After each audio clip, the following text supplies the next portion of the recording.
हृदयकमलमध्ये राजितं निर्विकल्पं सदसदखिलभेदातीतमेकस्वरूपं प्रकृतिविकृतिशून्यं नित्यमानन्दमूर्तिं विमलपरमहंसं रामकृष्णं भजामः।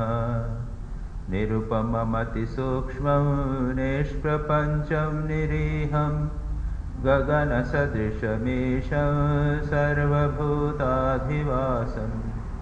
त्रिगुणरहितसच्चिद्ब्रह्मरूपं वरेण्यं विमलपरमहंसं रामकृष्णं भजामः। वितरितुमवतीर्णं ज्ञानभक्तिप्रशान्तिः प्रणयगलितचित्तं दीवदुःखासहिष्णुं धृतसहजसमाधिं चिन्मयं कोमलाङ्गं विमलपरमहंसं रामकृष्णं भजामः। त्रेतायां रामरूपाय द्वापरे कृष्णमूर्तये कलो पूर्णावताराय रामकृष्णाय ते नमः। तव कथामृतं तप्तजीवनं कविभिरीडितं कल्मषापहं श्रवणमङ्गलं श्रीमदाततं भुवि गृह्णन्ति ये भूरिदा जनाः।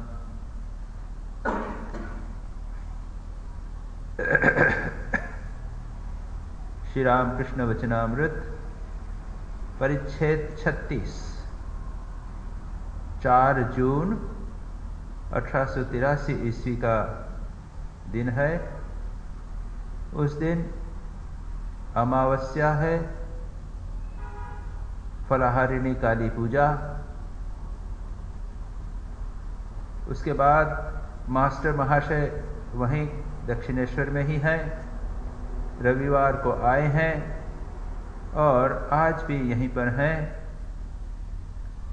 श्री रामकृष्ण के पास वे रह रहे हैं। आज श्री रामकृष्ण एक भिन्न मूड में हैं। कीर्तन इत्यादि हुआ, उसकी चर्चा हमने पिछली बार की थी। दूसरे दिन सोमवार को सवेरे बलराम और कुछ भक्त आए हैं। फलाहारिणी काली पूजा के उपलक्ष्य में त्रैलोक्य बाबू यानी जो मथुर बाबू के पुत्र, प्रोप्राइटर ऑफ दी, जो मंदिर के देखरेख करते हैं, ट्रस्टी, वे आए हैं और श्री रामकृष्ण से उनकी बातचीत हुई। श्री रामकृष्ण ने कहा कि जो यात्रा इत्यादि होती है, नाटक इत्यादि होते हैं, जो परंपरा चली आ रही है, उसको बनाए रखना चाहिए, उसको भंग नहीं करना चाहिए। यह बात श्री रामकृष्ण ने की और उसके बाद में वे अन्य लोगों से बात करते हैं। बलराम से कहते हैं कि तुम यहीं रहो, भोजन करो। और उसके बाद श्री रामकृष्ण अपनी अवस्था का वर्णन करते हैं। मैंने कहा था कि श्री रामकृष्ण वचनामृत में आपको विभिन्न प्रकार की बातें मिलती हैं। श्री रामकृष्ण की जीवनी के संबंध में ही बातें मिलती हैं, उनके उपदेशों के संबंध में मिलती है, उनके भक्तों से संबंधित भी बहुत सारी बातें हमें प्राप्त होती हैं। आज हम जिस चीज का पाठ करेंगे उसमें अधिकांश श्री रामकृष्ण की उच्च आध्यात्मिक अवस्था का वर्णन, और यह भी आवश्यक है जानना। हम पढ़ेंगे और देखेंगे कि लगेगा कि इसका हमारे से कोई संबंध प्रतीत नहीं होता। श्री रामकृष्ण की अवस्था हुई हमारे लिए तो विचित्र, हम क्या, हमारे लिए कुछ नहीं है वो, हमको क्या प्राप्त होगा उससे। लेकिन हमें पता चलेगा कि आध्यात्मिक जीवन में अनुभूति क्या होती है, कैसी होती है। जो शास्त्रों में लिखा गया है वह महापुरुषों के जीवन में कैसे प्रतिफलित होता है। जो शास्त्रों में लिखा है वह कपोल कल्पित बातें नहीं हैं। जो वेदांत के सिद्धांत बताए गए हैं वे सत्य हैं और व्यक्ति उनका अनुभव कर सकता है। ये सारी बातें आज जो हम पाठ करेंगे उसके माध्यम से हमें समझ में आएगी। श्री रामकृष्ण कहते हैं, जिसका पाठ मैं कर चुका हूँ। हाजरा की बात पिछली बार हमने की थी। हाजरा महाशय वो श्री रामकृष्ण की लीला पुष्टाई के लिए, जिसे बंगाली में कहते हैं, सभी प्रकार के लोग होने चाहिए, विलन भी होने चाहिए, जिसे हम कहते हैं कि बुरे लोग भी होने चाहिए, नहीं तो खेल पूरा जमता नहीं। तो ये श्री रामकृष्ण के पास एक ढोंगी व्यक्ति हैं, मास्टर हाजरा महाशय वहाँ रहते हैं, जिसकी चर्चा मैंने पिछली बार की थी। और श्री रामकृष्ण उसी की बात उठाते हुए कहते हैं कि हाजरा मुझे उपदेश देता है कि इन लड़कों की चिंता मत करो। ये नरेंद्र, राखाल, लाटू, श्री रामकृष्ण एक गुरु के रूप में, गुरु अपने शिष्यों को पुत्र के समान समझता है और यह अनुभव करता है कि उसकी जिम्मेदारी है कि वे सही पथ पर जाएं, उनको लक्ष्य प्राप्त हो इत्यादि। तो गुरु के रूप में भी शिष्य का कर्तव्य ही नहीं हो जाता।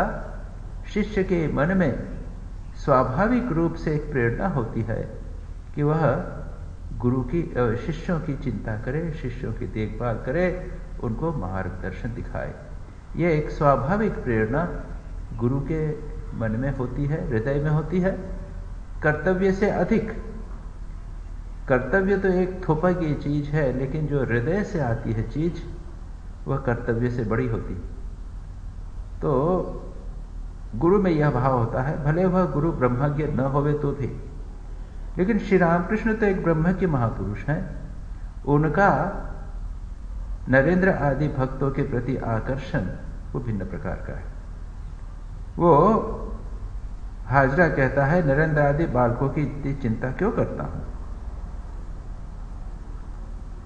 तब अचानक मेरे मन में ये विचार आया, तो मां ने मुझे दिखाया कि वे ही मनुष्य रूप में लीला कर रही हैं। शुद्ध आधार में उनका प्रकाश स्पष्ट होता है। इस दर्शन के बाद जब समाधि छूटी तो हाजरा पर ऊपर क्रोध हुआ, कहा साले मेरा मन खराब कर दिया। फिर सोचा उस बेचारे का क्या अपराध, वह कैसे जाने। तो इसको हमने पिछली बार पढ़ा था। अब इसी बात को श्री रामकृष्ण आगे कहते हैं। श्री रामकृष्ण अपनी मनस्थिति का वर्णन करते हैं। वे कहते हैं, मैं इन लोगों को साक्षात नारायण जानता हूं।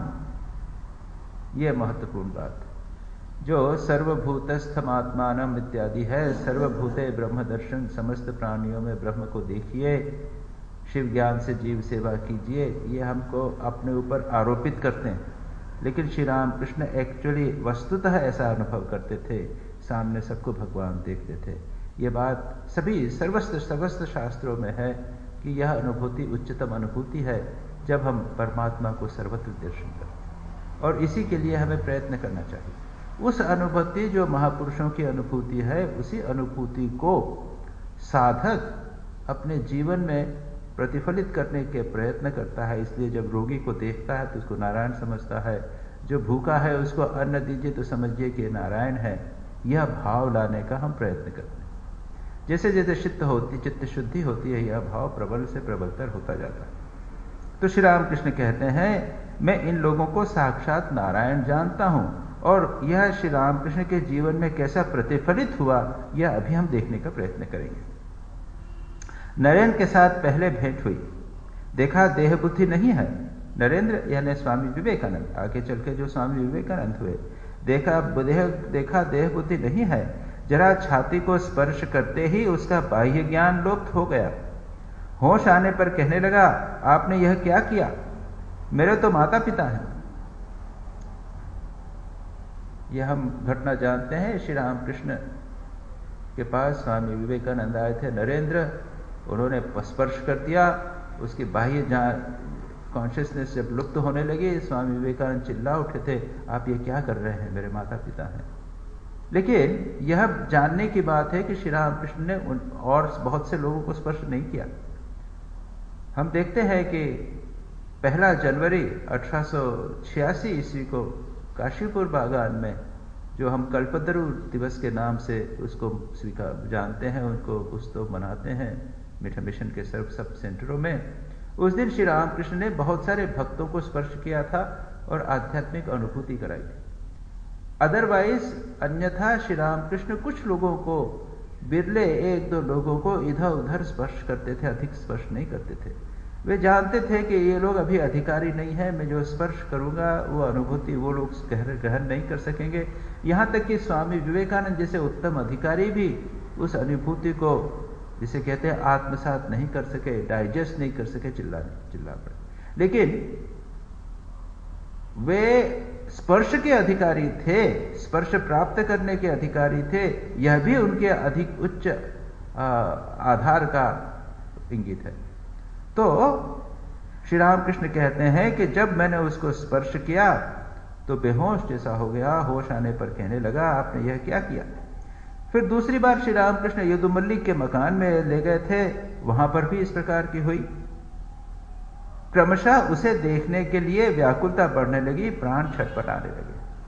पहली बार जब श्री रामकृष्ण ने नरेंद्र नाथ को किसी भक्त के मकान पर देखा था, जब उन्होंने भजन गाया था, मोहन चलो निजे निकेतन, श्री रामकृष्ण से पहली भेंट हुई थी।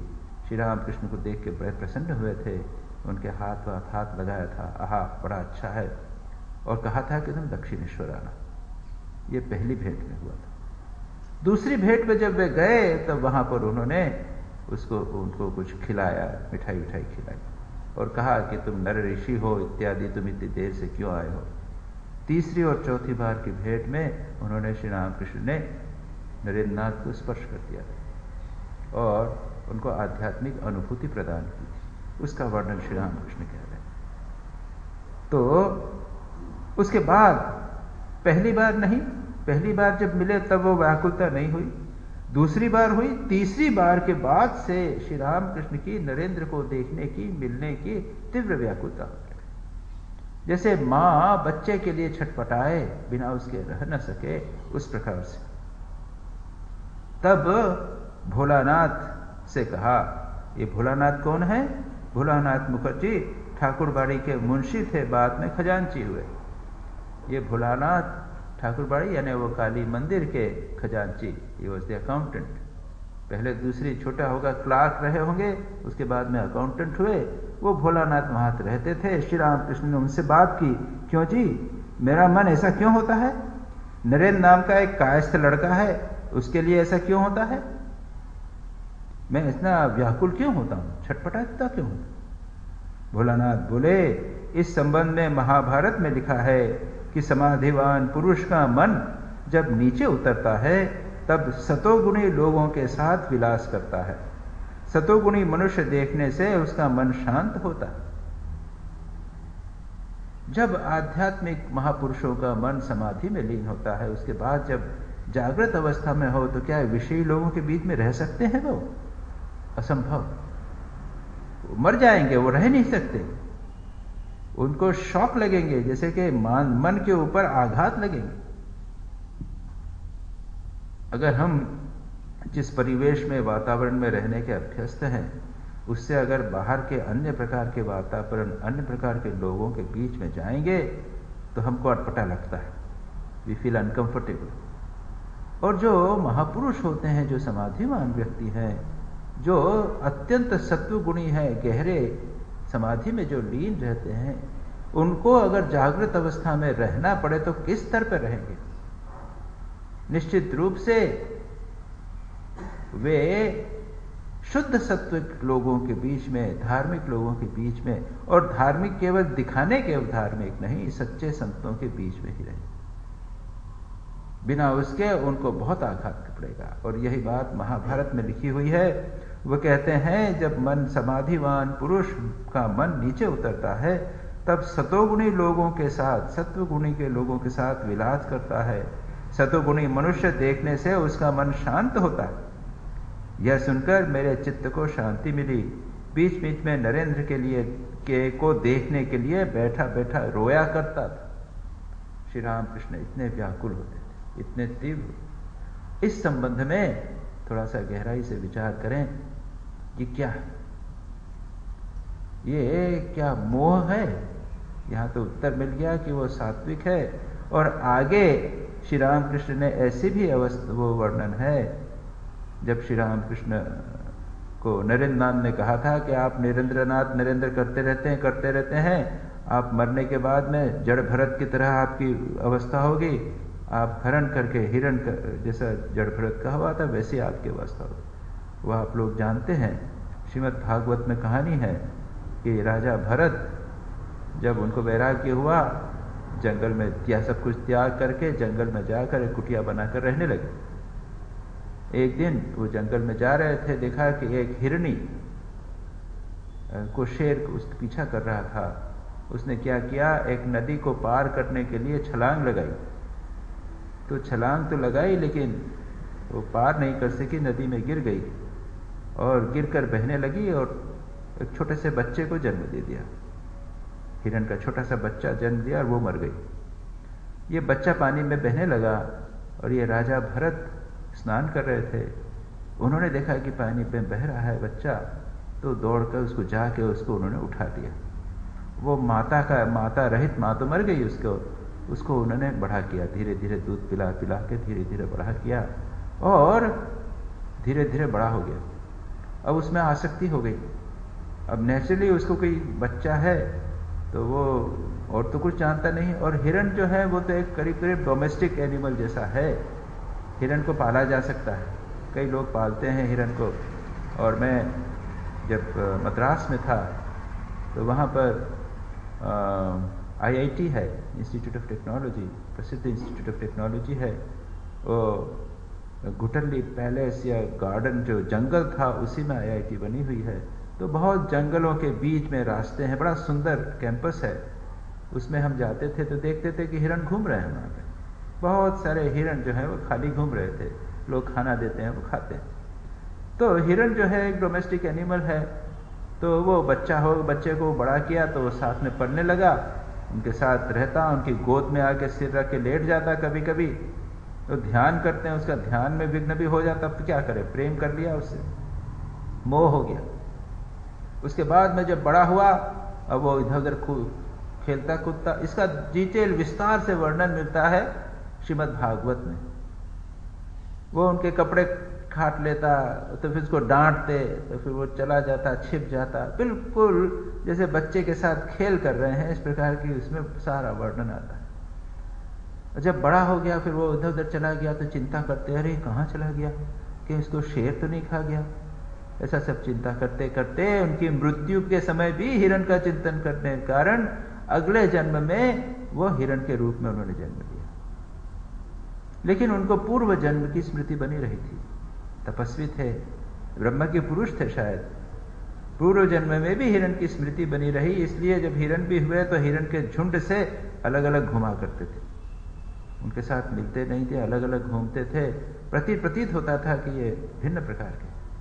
उसके बाद मृत्यु हुई और अगले जन्म में, अंतिम जो तीसरा जन्म है, उसमें वे एक ब्राह्मण के पुत्र हुए और जन्म से ही उनको ज्ञान था, ब्रह्मज्ञानी।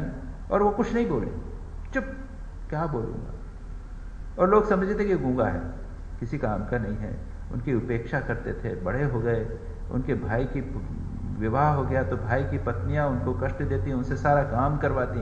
ऐसा था, अरे ये मूर्ख है, कुछ समझता नहीं है, ये न तो गूंगा, बहरा गूंगा है, उससे सारा काम घर का कराती। चुपचाप करते, कभी बाहर चले जाते, पड़े रहते। जड़, इसीलिए कहा जड़, मानसिक दृष्टि से मानो जड़ है। एक दिन ऐसे ही बैठे हुए थे सड़क के किनारे, राजा हरहुगण, राजा वहां से निकले और राजा की पालकी थी, पालकी में राजा बैठ कर जा रहे थे और एक बियरर जो होता है ना, ये जो पालकी ढोने वाला, वो एक कम पड़ा, कहना 2-3 आगे होना चाहिए, 3 आगे होना चाहिए, एक बीमार हो गया, क्या हो गया। तो राजा ने देखा कि आदमी मोटा चौड़ा अच्छा बलिष्ठ बैठा हुआ है, इसको पकड़ के लगा दो। उसको लगा दिया पालकी में।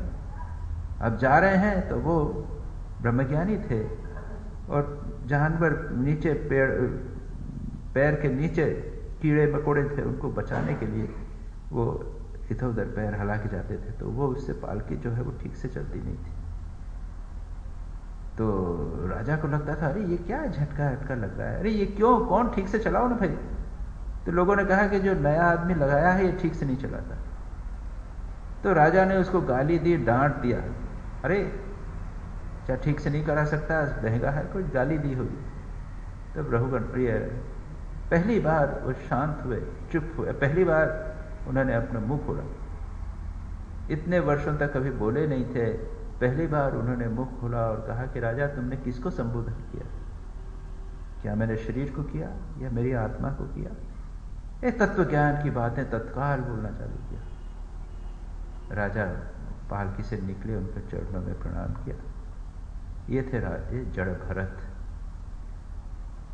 तो श्री रामकृष्ण को नरेंद्र ने कहा कि आप मेरा चिंतन बराबर करते रहोगे तो अगले जन्म में आप नरेंद्र होकर जन्म लोगे। श्री रामकृष्ण घबरा गए और श्री रामकृष्ण नरेंद्र श्री राम माँ जगदम्बा से पूछने के लिए गए कि माँ, नरेंद्र ऐसा बोलता है, नरेंद्र तो हमेशा सत्य बोलता है।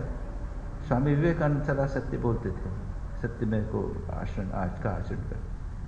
तो माँ ने कहा कि उसकी तू चिंता मत कर, तू उनमें भगवान को देखता है, इसलिए तू उसको प्यार करता है। ये एक एक्सप्लेनेशन। दूसरा एक्सप्लेनेशन कहा जो सात्विक लोग हैं वो सात्विक लोगों के साथ रहना चाहते हैं। और तीसरा मां शारदा कहती हैं कि जो लोग तत्व चिंतन करते हैं, भगवत चिंतन करते हैं, उनका मन इतना शुद्ध हो जाता है कि जिस विषय या जिस वस्तु से या वस्तु से प्रेम करते हैं, मन उसमें पूरी तरह लग जाता है।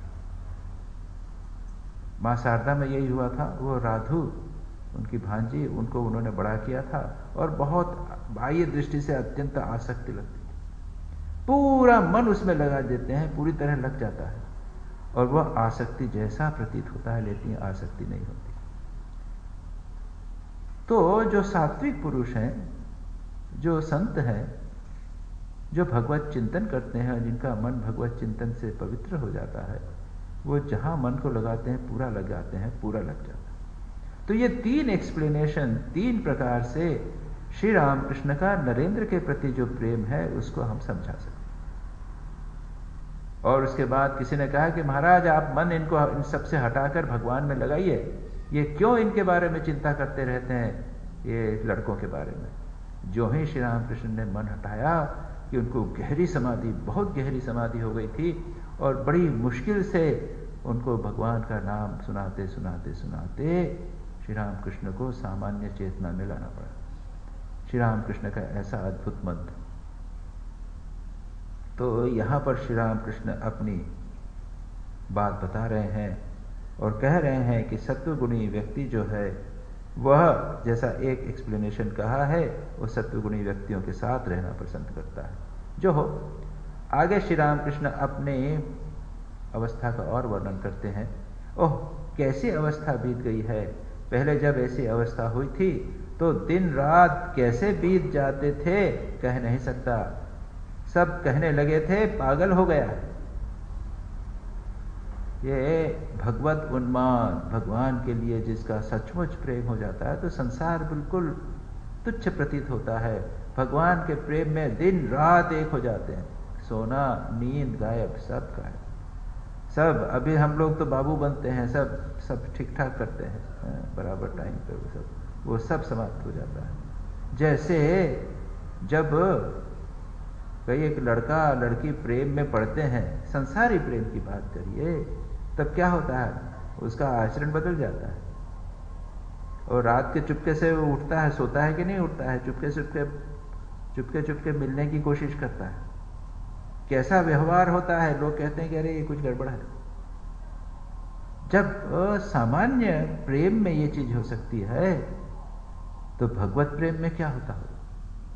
तो श्री रामकृष्ण कहते हैं सब कहने लगे पागल हो गया है, इसीलिए इन लोगों ने शादी कर दी। यही बात थी। श्री रामकृष्ण को जब ऐसी अवस्था में देखा तो उनके माँ ने, भाई ने विचार करके उनके विवाह कर दिया था। उन्माद अवस्था थी, यानी पागलपन, डिवाइन इनेब्रिएशन, डिवाइन, ये सभी संतों में, राबिया में, मंजूर हल्लाज में, शिबली में, मुसलमान संतों में, तुकाराम तो भूल जाते थे, घर का क्या हो रहा है पता ही नहीं। तो सभी संतों में इस प्रकार की चीज होती है। पहले स्त्री के बारे में चिंता हुई, बाद में सोचा कि वह भी इसी प्रकार रहेगी, खाएगी पिएगी जैसे मैं रहता हूँ उसी रहेगी, अब क्या चिंता करना है। अरे भाई मैं जैसा खाता हूँ तुम खाओ और जैसा रहना चाहो रहो। श्री रामकृष्ण ने कहते मैं तुम्हारी यहाँ पे जैसे है ना कि वो शादी किया, उसके बाद में वाइफ कहती है, पत्नी कहती है कि मेरा खाने पीने का व्यवस्था रखो, ये करो, तुम तो शादी क्यों की। और उसके बाद में फिर बेचारे पति को उसके लिए सब कुछ करना पड़ता है। श्री रामकृष्ण सीधे माँ शारदा तो माँ शारदा ही थी, उन्होंने कुछ कहा नहीं। उन्होंने स्पष्ट कह दिया कि मैं तुम्हें संसार में बांधने के लिए नहीं आई हूँ, तुम्हारे धर्म पथ में तुम्हारी सहायता करने आई हूँ। लेकिन बांधने की बात भी होती थी, श्री रामकृष्ण कहते हैं देखो भाई मेरी तो यह हाल है, तुम जो करना हो सो करो, तुम अपने जगह खाना पीना का व्यवस्था तुम कुछ करो, मैं नहीं जानता। तो कहते हैं खाएगी पिएगी रहेगी।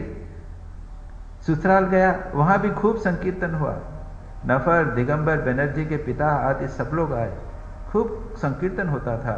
कभी कोशिश सोचता था ये क्या होगा, फिर कहता यानी एक बिल्कुल भिन्न प्रकार के व्यक्ति, भिन्न प्रकार के लोग गए हैं। ससुराल में गए तो वहां भी कीर्तन, कोई बैठ के और ससुराल के लोगों से मिलना जुलना नहीं, ससुराल में गए वहां भी आनंद ही आनंद। फिर लगा ये क्या है, ठीक है कि नहीं। आई एम अदरवर्ल्डली जिसे कहते हैं ना, कि मैं तो सामान्य व्यक्ति नहीं हूं, संसार से मेरा लेना देना कुछ नहीं है, तो क्या ठीक है कि नहीं है। तो स्वयं श्री रामकृष्ण कहते हैं कि फिर कहता था माँ, गांव के जमींदार यदि माने, यदि गांव के जमींदार मुझे एक रिस्पेक्ट करें, मुझे सम्मान देवें, तो समझूंगा कि अवस्था ठीक है। और सचमुच वे भी आप ही आप आने लगे और बातचीत कर लगे। कैसी अवस्था बीत गई है। किंचित ही कारण में एकदम भगवान की उद्दीपना होती थी। मैंने सुंदरी पूजा की, 14 वर्ष की लड़की थी, देखा साक्षात माँ जगदम्बा, रुपया देकर मैंने प्रणाम किया। देखिए दो बातें श्री रामकृष्ण में, एक तो ये कि जिसकी भी पूजा इत्यादि कर रहे हैं, जिसको देख रहे हैं उसको भगवान देख रहे हैं, और दूसरा उद्दीपना। जब चित्त शुद्ध हो जाता है तब भगवान की बात सुनकर आनंद आता है। थोड़ी सी बात में मन भगवान की ओर जाने लग जाता है। स्वाभाविक मन की प्रवृत्ति होती है भगवान की ओर जाने। ये बहुत अच्छी स्थिति है, और कम से कम यह स्थिति, इसको प्राप्त करने के लिए हम प्रयत्न कर सकते हैं। अगर हम ध्यान जब रेगुलरली करें, स्वाध्याय करें, सत्संग करें, तो यह स्थिति आ सकती है कि हमारा मन स्वाभाविक रूप से भगवान में लगा है। श्री रामकृष्ण यह कहते हैं, किंचित ही कारण से एकदम भगवान की उद्दीपना होती थी। मैंने सुंदरी पूजा की, 14 वर्ष की लड़की थी, देखा साक्षात माँ जगदम्बा, रुपये देकर मैंने प्रणाम किया। रामलीला देखने के लिए गया तो सीता, राम, लक्ष्मण, हनुमान, विभीषण सबको साक्षात प्रत्यक्ष देखा। हम लोग देखते हैं बने हुए हैं, नाटक कर रहे हैं, अरे वाह अच्छे अच्छे बने हैं, क्या अच्छा नाटक हुआ। श्री रामकृष्ण ने साक्षात उनको सीता, राम, लक्ष्मण इत्यादि देखा। तब जो जो बने थे उनकी पूजा करने लगा, क्योंकि ये तो भगवान है। श्री रामकृष्ण उनके प्रणाम करने लगे, पूजा करने लगे। कुमारी कन्याओं को बुलाकर उनकी पूजा करता, देखता साक्षात माँ जगदम्बा। ये एक स्थिति है जिसमें ठीक ठीक जो सर्वभूते ब्रह्म दर्शन, समस्त प्राणियों में भगवान है, ऐसा दर्शन, ये उच्चतम स्थिति। श्री रामकृष्ण स्वयं कहते हैं अरे ये तो हाईएस्ट लेवल स्थिति। फिर कहते हैं श्री रामकृष्ण, एक दिन बकुल वृक्ष के तले देखा, नीला वस्त्र पहने हुए एक स्त्री खड़ी है। वह वेश्या थी, पर मेरे मन में एकदम सीता की उद्दीपना हो गई। उस स्त्री को बिल्कुल भूल गया और देखा साक्षात सीता देवी लंका से उद्धार पाकर राम के पास जा रही हैं। बहुत देर तक बाह्य संज्ञाहीन हो समाधि अवस्था में रहा। ये जो सर्वत्र भगवान कहते हैं गीता में, विद्या विनय संपन्ने ब्राह्मणे गवि हस्तिनी शुनि चैव श्वपाके च पंडिता समदर्शिना। जो पंडित व्यक्ति, बुद्धिमान व्यक्ति, ज्ञानी व्यक्ति हैं, वे क्या करते हैं? विद्या विनय संपन्ने ब्राह्मणे, एक ब्राह्मण जो केवल नाम मात्र का ब्राह्मण नहीं है, ऐसा नहीं, बहुत सारे नाम मात्र के ब्राह्मण होते हैं, लेकिन वो सच्चा ब्राह्मण विद्या वाला, बुद्धिमान, विनय, यानी केवल बुद्धि पांडित्य ही नहीं है, उसमें चरित्र भी है, चरित्रवान है, यानी विनय, विनम्रता का सद्गुण है, विद्या विनय संपन्न ब्राह्मण। और चांडाल शुनि चैव विद्या विनय संपन्ने ब्राह्मणे गवी हस्तिनी, गाय में, गाय को जानवरों में श्रेष्ठ जानवर माना जाता है, हाथी में, और फिर शुनि यानी कुत्ता गंदा मानते हैं कि ये निम्न प्रकार का कोटि का जानवर है। और श्वपच यानी जो कुत्ते का मांस खाता है, कुत्ते का मांस यानी चांडाल, जो निम्न जाति के लोग हैं, अनकल्चर्ड लोग हैं, वो इन सब में जो पंडिता समदर्शिनः, इन सब में समान रूप से भगवान को देखता है। श्री रामकृष्ण क्या देख रहे हैं? एक वैश्या खड़ी हुई है, उनको सीता दिख रही है। एक दृष्टांत भी है, एक रमणी नामक वैश्या दक्षिणेश्वर में आई थी, उसमें श्री रामकृष्ण ने भगवती भगवान माँ को, देवी को देखा, उसको माँ करके संबोधन किया। और एक दिन वह आई वहां पर, उधर से बाहर से जा रही थी, श्री रामकृष्ण अपने कमरे में कुछ महिलाओं के साथ बैठे हुए थे, भक्त महिलाओं के, जो उच्च कुल संभ्रांत कुल की महिलाएं, बलराम बाबू की पत्नी इत्यादि से बैठे हुए थे। श्री रामकृष्ण ने उसको देखा और उसको बोला, अरे माँ, ए रमणी कहाँ है, कितने दिन से आई नहीं तू, ऐसा बोला। अरे वो लोग तो बड़े चकरा गए, ये श्री रामकृष्ण क्या कर रहे हैं, उसको ऐसे बात कर रहे हैं जैसे उससे बहुत पहचान है, स्कैंडलाइजिंग जैसे कहते हैं ना, कि बड़ा, वो लोग तो घबरा गई।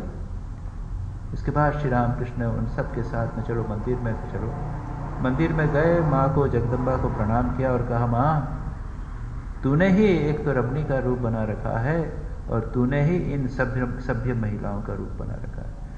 पवित्रता के रूप में भी पवित्र पत्नी के, अपने सती के रूप में भी तू है, और असती के रूप में भी तू है। श्री रामकृष्ण सर्वत्र जगदम्बा को देखा। एक बार जा रहे थे, गाड़ी में जा रहे हैं, और वो शराब खाने के पास से दुकान, गाड़ी निकली, देखा शराब पीकर लोग मजाक कर रहे हैं, हंसी मजाक हो रहा है। श्री रामकृष्ण को भी भाव हो गया, वो गाड़ी से निकलकर उसके जो पैर है उस पर खड़े हो गए, वाह वाह वाह वाह, खूब मजा है, खूब मजा है। वहां भगवान देख रहे, उनके अंदर उनके भगवान का लीला दिखाई दे। तो श्री रामकृष्ण का मन इतने उच्च सुर पर, हाई स्पिरिचुअल लेवल पर बना रहता था कि सर्वत्र भगवान को देख। तो श्री रामकृष्ण कहते हैं कि वृक्ष के बकुल तले के नीचे उन्होंने देखा, और उसके बाद देखा कि सीता दिखाई दी, और बहुत देर तक मैं समाधि में लीन रह गया। और एक दिन कलकत्ते के किले के मैदान में घूमने के लिए गया था। उस दिन बैलून उड़ने वाला था, जो बैलून आजकल तो हवाई जहाज हो गया है, पहले वो बैलून में लोग बैठ के ऊपर जाते थे, तो बैलून उड़ने वाला था। बहुत सारे लोग आए होंगे देखने के लिए, बैलून उड़ने वाला था, बहुत से लोगों की भीड़ थी। अचानक एक अंग्रेज बालक की ओर दृष्टि गई, वह पेड़ के सहारे त्रिभंग होकर खड़ा था, पेड़ के किनारे खड़ा हुआ था, ऐसे त्रिभंग जैसे श्री कृष्ण खड़े होते हैं, अपने पैर को, अपनी कमर को और गर्दन को उसने टेढ़ा करके खड़ा हुआ था। देखते ही श्री कृष्ण की उद्दीपना हो गई, लगा श्री कृष्ण, सीधा श्री कृष्ण खड़े हुए हैं, और समाधिस्थ हो गए श्री रामकृष्ण। शिवड़ गांव में चरवाहों को भोजन कराया, सबके हाथ में मैंने जलपान की सामग्री दी, देखा साक्षात व्रज के ग्वाल बाल, उनसे जलपान लेकर मैं भी खाने लगा। ग्वाल बाल थे, उनको उन्होंने देखा शिवड़ में, गांव में, व्रज में नहीं, गांव में, लेकिन उनको ठीक दिखाई दिया कि ये व्रज के ग्वाल बाल। प्रायः होश नहीं रहता था। मथुर ने मुझे ले जाकर जान बाजार के मकान में कुछ दिन रखा था। मैं देखने लगा साक्षात मां की दासी हो गया हूं। घर की औरतें बिल्कुल शर्माती नहीं थीं। जैसे छोटे छोटे बच्चे की देखभाल को देख कोई भी स्त्री लज्जा नहीं करती। रात को बाबू की कन्या को जमाई के पास पहुंचाने जाता था।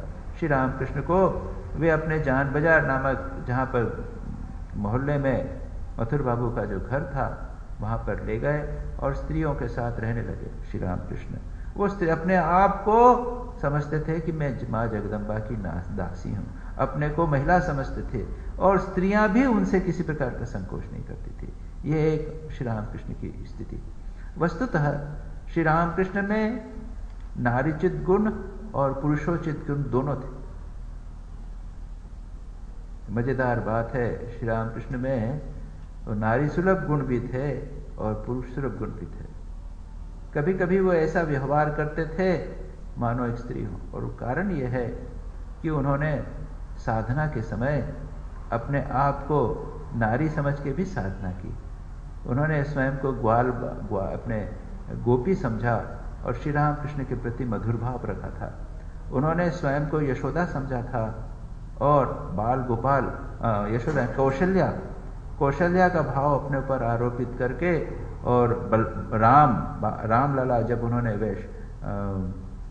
वात्सल्य भाव की जब साधना की, तब स्वयं को उन्होंने कौशल्या समझा, और रामलला एक जब मूर्ति थी उसको वो अपना बालक समझते थे। तो इस प्रकार से कई वर्षों तक स्त्री के रूप में साधना करने के कारण उनमें स्त्रियोचित गुण भी आ गए थे। आप जानते हैं कि जब उन्होंने मधुर भाव की साधना की थी, स्वयं को गोपी समझकर श्री कृष्ण के प्रति मधुर भाव, यानी श्री कृष्ण को पति के रूप में उन्होंने वर्ण किया था, स्वीकार करके साधना की थी, उस समय उनके शरीर में स्त्रियोचित फिजियोलॉजिकल चेंजेस हो गए थे। उनके शरीर तक में चेंज हो गए थे, रक्तस्राव तक होने लग गया था, ऐसा हो गया। तो इतनी तीव्रता से साधना की, उसका परिणाम प्रभाव तो थोड़ा उनके शरीर पर रह भी गया था बात। और इसलिए गिरीश चंद्र घोष मजाक करते हुए कहते थे कि महाराज आप स्त्री हैं कि पुरुष हैं बताओ। और श्री रामकृष्ण हंसते हुए कहते थे तुम जैसा ठीक समझ लो। वो तो स्त्री और पुरुष भाव से ऊपर चले गए। और यहां पर भी उसकी हम थोड़ा सा इंगित पाते हैं। अब भी थोड़ी से ही में उद्दीपना हो जाती है। राखाल जब करते समय ओठ हिलाता था, मैं उसे देखकर स्थिर नहीं रख सकता था, एकदम ईश्वर की उद्दीपना होती और विह्वल हो जाता था। कितना शुद्ध हृदय, कितना शुद्ध मन रहा होगा कि थोड़े सी बात में भगवान का विचार होकर श्री रामकृष्ण समाधिस्थ हो जाया करते। और उसके बाद में जो मैंने अभी आपसे कहा, श्री रामकृष्ण अपने प्रकृति भाव की और भी कथाएं कहने लगे। वो कहने लगे, जब मैं अपने को स्त्री समझकर साधना करता था तब वो कपड़े भी स्त्रियोचित पहनते थे। वो मथुर बाबू के घर में जो अंतःपुर था, जनाना था, उसमें रहते थे, कपड़े स्त्रियों जैसे पहनते थे, अपने को स्त्री समझते थे। और एक बार दुर्गा पूजा के समय वो सब मथुर बाबू की पत्नी के साथ में उन्होंने आरती की थी, माँ जगदम्बा की आरती की थी जब पूजा हुई थी उसके बाद।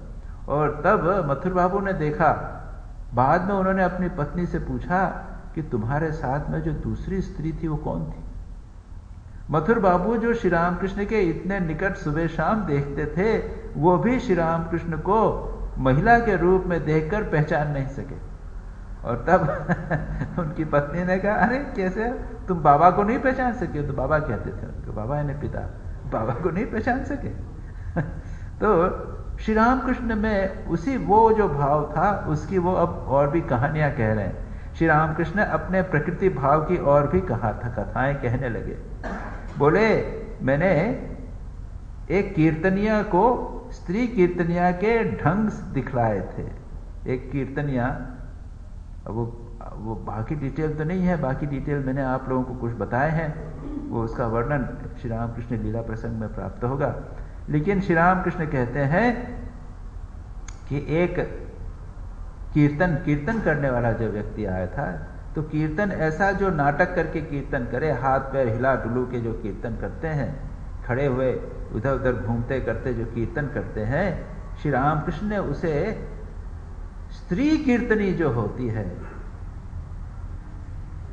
स्त्रियां भी कीर्तन करती हैं, जो हाथ पैर हिलाते हैं, हंग ढोंग करती रहती हैं, स्त्री कीर्तन के रंग ढंग कैसे वो करती हैं वो दिखाया था। उससे स्त्री कीर्तनिया, वो कीर्तनिया जो था, उसने कहा आप बिल्कुल ठीक कहते हैं, आपने यह कहां से सीखा? उसके बाद यह कहकर श्री रामकृष्ण यहां सुना रहे हैं, यह कहकर आप स्त्री कीर्तनिया के ढंग का अनुसरण करने दिखलाने लगे, कोई भी अपनी हंसी न रोक सका। अब हम तो नहीं देख सकते क्या हुआ। श्री रामकृष्ण जब नाटक ये किसी की नकल करते थे, ऐसे करते थे कि लोग हंस हंस के लोटपोट हो जाता था। वो कैसे उन्होंने घूंघट किया हुआ, अपना कपड़ा उन्होंने लेके और जो बताया बिल्कुल जैसे कोई स्त्री करती है। तो इस प्रकार हम देखते हैं ये एक सेक्शन जिसमें श्री रामकृष्ण ने अपना इसके संबंध में सारा वर्णन किया है, अपनी अवस्था का, अपनी आध्यात्मिक मानसिक स्थिति का वर्णन किया। अगला दूसरा सेक्शन प्रारंभ होता है। भोजन के बाद श्री रामकृष्ण ने थोड़ा विश्राम कर रहे हैं। गाढ़ी नींद नहीं, तंद्रा सी है। श्री मणिलाल मल्लिक ने आकर प्रणाम किया और आसन ग्रहण किया। मणिलाल मल्लिक एक भक्त थे, पास में रहते थे। श्री रामकृष्ण अब भी लेटे हैं। मणिलाल बीच बीच में बातें करते हैं। श्री रामकृष्ण अर्ध जागृत अवस्था में हैं। वे किसी किसी बात का उत्तर देते हैं। ना वर्णन किया है, थोड़े सोए हुए हैं, जाग रहे हैं, ऐसा है। मणिलाल कहते हैं शिवनाथ नित्य गोपाल की प्रशंसा करते हैं, कहते हैं उनकी बड़ी अवस्था है। ये एक शिवनाथ शास्त्री ब्राह्म समाज के एक भक्त थे और नित्य गोपाल एक वैष्णव संत थे, भक्त थे, और उनको भाव समाधि इत्यादि हुआ करती थी। श्री रामकृष्ण उनसे बहुत प्यार करते थे, बहुत अच्छे साधक थे। तो उनकी चर्चा की, कहते हैं उनकी बड़ी अच्छी अवस्था है। श्री रामकृष्ण अभी पूरी तरह से नहीं जगे, पूछते हैं हाजरा को वे लोग क्या कहते हैं इत्यादि। श्री रामकृष्ण उठ बैठे, मणिलाल से भवनाथ की भक्ति के बारे में कह रहे हैं। श्री रामकृष्ण भवनाथ भी श्री रामकृष्ण के एक भक्त थे। बाद में उनका विवाह हुआ, लेकिन प्रारंभ में ये भवनाथ और स्वामी विवेकानंद नरेंद्रनाथ की बहुत दोस्ती थी, काफ़ी घनिष्ठ मित्रता थी, और वे उच्च कोटि के एक भक्त थे, साधक थे। बाद में संसार में फंस गए थे, ऐसा भी होता है, याद रखिए। उच्च कोटि के साधक श्री रामकृष्ण के संपर्क में आए, उसके बाद में भी संसार में वो ऐसे फंस गए कि उसके बाद में वो निकल नहीं सके। तो ये भवनाथ, श्री रामकृष्ण भवनाथ के संबंध में कह रहे हैं, आहा उसका भाव कैसा सुंदर है, गाना गाते आंखें आंसुओं से भर जाती हैं। हरीश को देखते ही उसे भाव हो गया, कहता है ये लोग अच्छे हैं। हरीश घर छोड़कर यहाँ कभी कभी रहता है ना, इसलिए। भवनाथ संसार में है, वो आ नहीं सकता।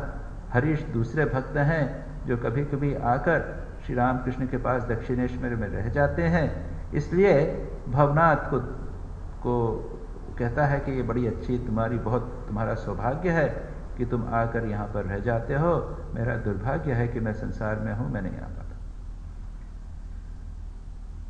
मास्टर प्रश्न करते हैं, अच्छा भक्ति का कारण क्या है? भवनाथ आदि बालकों की उद्दीपना क्यों होती है? मास्टर से प्रश्न करते हैं। श्री रामकृष्ण ने मास्टर से प्रश्न किया, अच्छा भक्ति का कारण क्या है? भवनाथ आदि बालकों में ऐसा क्यों होता है? साधना वेद तो नहीं, ये दूसरे लोगों से भिन्न क्यों है? मास्टर क्या करें? मास्टर महाशय चुप बैठे। तब श्री रामकृष्ण स्वयं कहते हैं, श्री रामकृष्ण कहते हैं, बात यह है कि बाहर से देखने में सभी मनुष्य एक ही तरह के होते हैं, पर किसी किसी में खोए का पूर भरा रहता है। पकवान के भीतर उड़द का पूर भी हो सकता है और खोए का भी, पर देखने में दोनों एक से हैं। भगवान को जानने की इच्छा, उन पर प्रेम और भक्ति, इसी का नाम खोए का पूर। अब श्री रामकृष्ण कहते हैं इस संसार में सभी लोग बहुत प्रकार के लोग होते हैं, लेकिन बाहर से सभी एक प्रकार के दिखते हैं। कहना मुश्किल है कि भीतर वो कैसा है, कैसे पता चलेगा?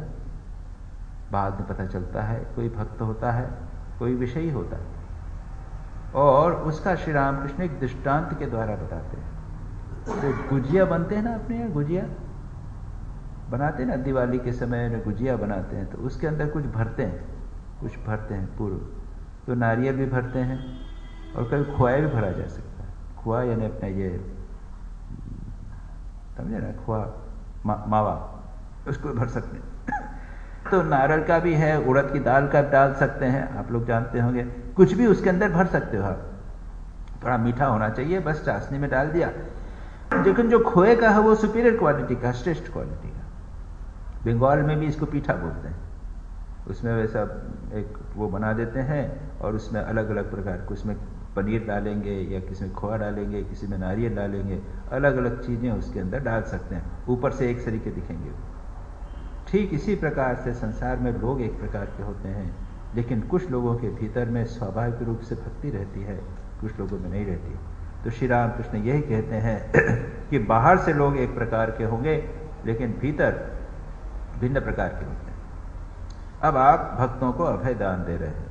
मास्टर महाशय ने इसका विस्तार नहीं किया, केवल छोटी सी थोड़ी सी बातें लिख दी हैं, जो लगता है कि वो टूटी हुई है, पूरा डिटेल नहीं। और श्री रामकृष्ण भी अर्ध बाह्य दशा में, थोड़ा सा निद्रा में है, पूरी बात नहीं हो रही है। कोई भीड़ हो, एक प्रसंग हुआ हो, ऐसी बात भी नहीं है। श्री रामकृष्ण मास्टर से कहते हैं, कोई सोचता है कि मुझे ज्ञान भक्ति न होगी, मैं शायद बद्धचूक हूं। गुरु की कृपा होने पर कोई भय नहीं है।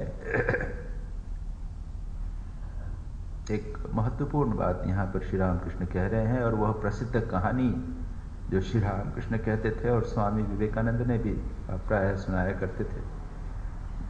इस कहानी के दो पक्ष हैं, एक गुरु कृपा और दूसरा अपने स्वरूप की उपलब्धि। मैं पढ़ के सुनाता हूं। बकरियों के एक झुंड में बाघिन कूद पड़ी थी। कूदते समय बाघिन को बच्चा पैदा हो गया। बाघिन तो मर गई, पर वह बच्चा बकरियों के साथ पलने लगा। बकरियां घास खाती तो वह भी घास खाता, बकरियां मैं करती तो वह भी मैं करता। धीरे धीरे वह बच्चा बड़ा हो गया। एक दिन इन बकरियों के झुंड पर एक दूसरा बाघ झपटा। वह उस घास खाने वाले बाघ को देखकर आश्चर्य में पड़ गया। दौड़कर उसने उसे पकड़ा तो वह मैं करके चिल्लाने लगा।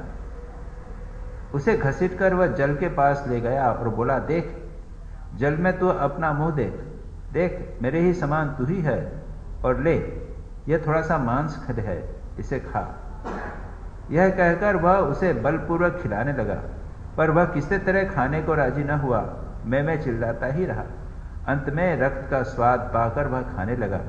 तब उस नए बाघ ने कहा, अब तूने समझा कि जो मैं हूं वही तू ही है, तू भी है। अब आ मेरे साथ जंगल चल। इसीलिए गुरु की कृपा होने पर कोई भय नहीं है, कोई भय नहीं। वे बता देंगे तुम कौन हो, तुम्हारा स्वरूप क्या है। थोड़ा साधन करने पर गुरु सब बातें साफ साफ समझा देते हैं।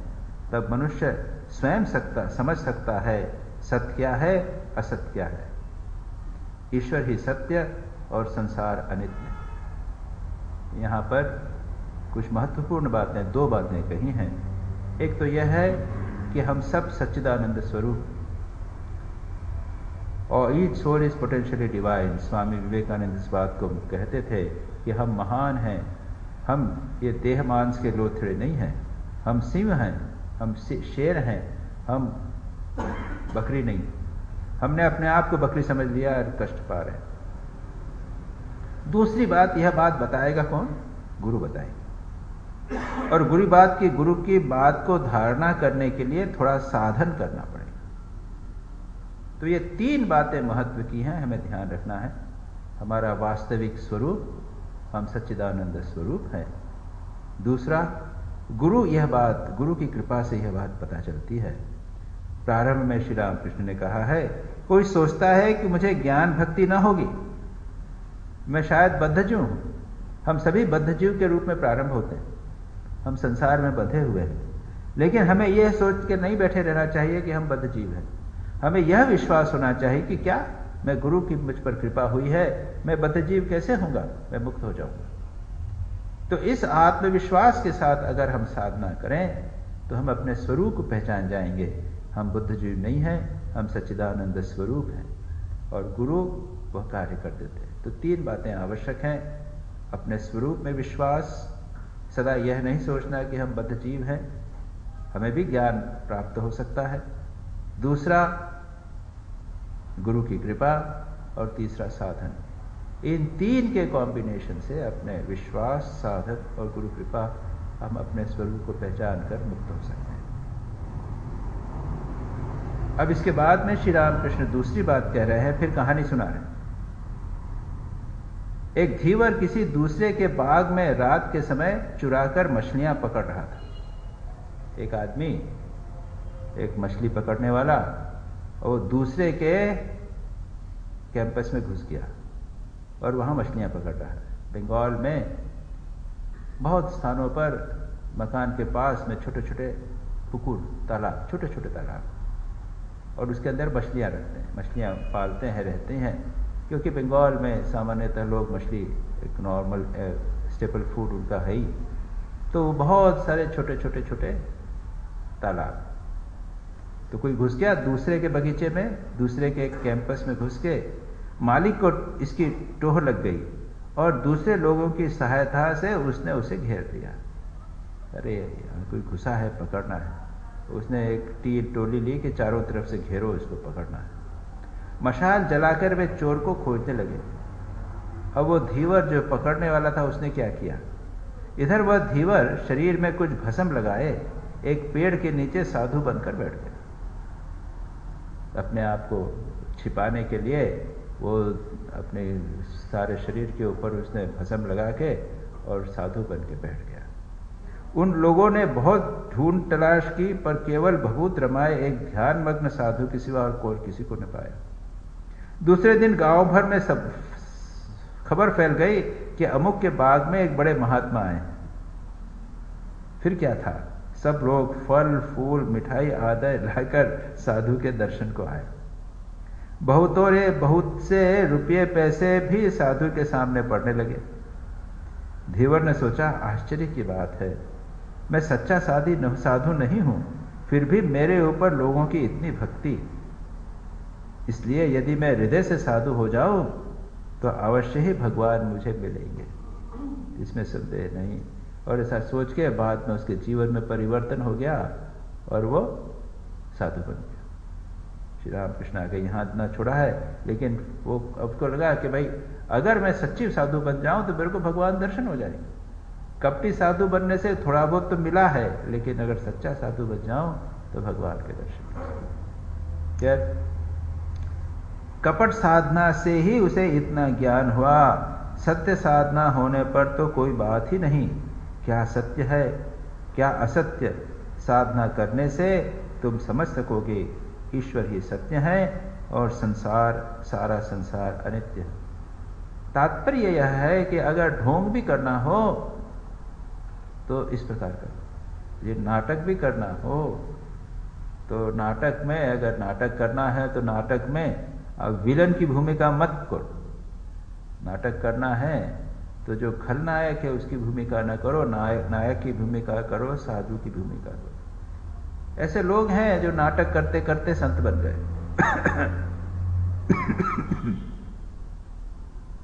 कई लोग जिन्होंने सिनेमा में संत का पार्ट किया, जैसे वो संत तुकाराम की आप लोगों ने सीडी देखी थी, मैंने यहाँ दिखाई थी, आप लोगों ने देखी।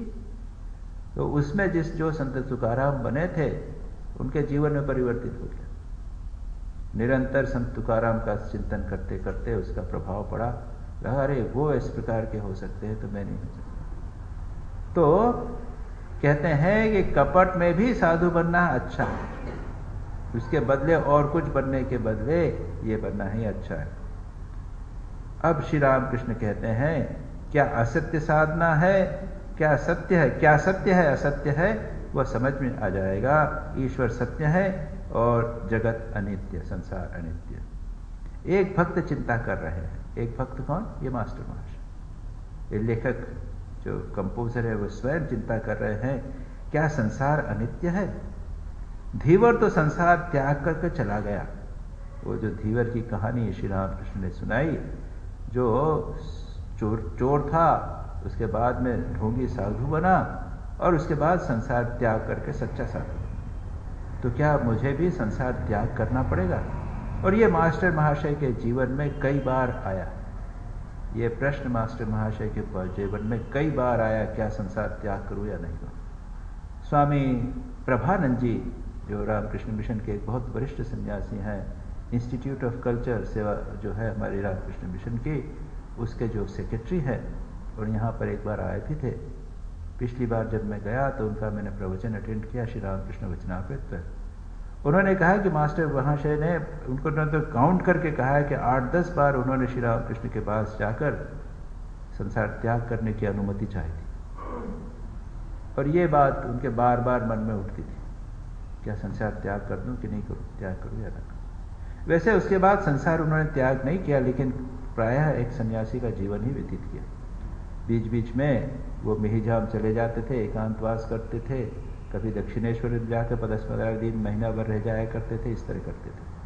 तो कहते हैं कि धीवर ने संसार का त्याग दिया, तो फिर जो संसार में है उनका क्या होगा? उन लोगों को भी क्या त्याग करना होगा? श्री रामकृष्ण अहेतुक कृपा सिंधु हैं। तत्काल कहते हैं, यदि किसी ऑफिस के कर्मचारी को जेल जाना पड़े तो वह जेल में सजा काटेगा सही, पर जब जेल से मुक्त हो जाएगा तब क्या वह रास्ते में नाचता फिरेगा? वह फिर किसी ऑफिस की नौकरी ढूंढ लेगा, वही पुराना काम करता रहेगा। इसी तरह गुरु की कृपा से ज्ञान लाभ होने पर मनुष्य संसार में भी जीवन मुक्त होकर रह सकता। यह कहकर श्री रामकृष्ण ने सांसारिक मनुष्यों को अभय प्रदान किया। इसको कहते हैं जीवन मुक्त। 2 प्रकार की मुक्ति कहते हैं, जीवन मुक्त और विदेह मुक्त। विदेह मुक्त तो शरीर त्याग होने के बाद में, लेकिन हम यह सीख मानते हैं, हिंदू धर्म में है कि व्यक्ति संसार में जैसा है, जिस कर्म कर रहा है उस कर्म में भी वह राग द्वेष से ऊपर उठकर मुक्त होकर रह सकता है। बाह्य त्याग की आवश्यकता नहीं है। लेकिन हाँ, श्री रामकृष्ण कहते हैं, निर्जन में एकांत में जाकर साधना करके भगवान को पालो, उसके बाद संसार में रहो, उसमें कोई दिक्कत नहीं। लेकिन साधना तो करनी पड़ेगी, मन से त्याग तो करना पड़ेगा। बाहरी त्याग की आवश्यकता भले न हो, लेकिन एक बार अगर मुक्त हो गए तो उसके बाद संसार में रह सकते हैं। संसार के राग द्वेष इत्यादि, संसार के दुख कष्ट आपको छुएंगे नहीं। शारीरिक कष्ट होगा, थोड़ा सा मानसिक कष्ट भी होगा, लेकिन मनी मन यह भाव बना रहेगा कि जगत अनित्य है, मैं मुक्त हूं, मैं सच्चिदानंद स्वरूप। यह आवश्यक नहीं है कि पूर्ण रूप से संसार त्याग दिया जाए, लेकिन निर्जन में जाकर, बीच बीच में एकांत में जाकर तपस्या ध्यान जप करना, यह परम आवश्यक। तो इस प्रकार से श्री रामकृष्ण का ये, इस प्रकार से हमने देखा, श्री रामकृष्ण एक बहुत महत्वपूर्ण बात यहाँ पर कह रहे हैं। यहीं पर इस सेक्शन को समाप्त करते हैं। इसके आगे का की पाठ हम अगली बार करेंगे। निरंजनं नित्यमनन्तरूपं भक्तानुकम्पाधृतविग्रहं वै ईशावतारं परमेशमिड्यम् तं रामकृष्णं शिरसा नमामः।